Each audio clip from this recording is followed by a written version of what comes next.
শুভ সন্ধ্যা sir, আমার নাম মঞ্জু সিং। আমি নাগপুরের বাসিন্দা।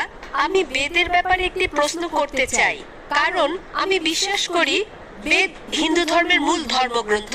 তাই আমি জানতে চাই, আপনি বিভিন্ন ধর্মগ্রন্থের অভিন্ন দিকগুলো তুলে ধরছেন যা অন্যান্য ধর্মগ্রন্থে একই রকম, কিন্তু কেন আপনি অমুসলিমদের কাছে সেসব দিকগুলো তুলে ধরছেন না যেগুলো পরস্পর সাংঘর্ষিক কিংবা যেগুলো পরস্পর বিপরীত?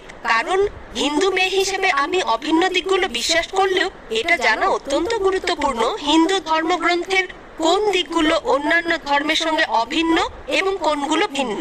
বোন খুব সুন্দর একটা প্রশ্ন করেছেন।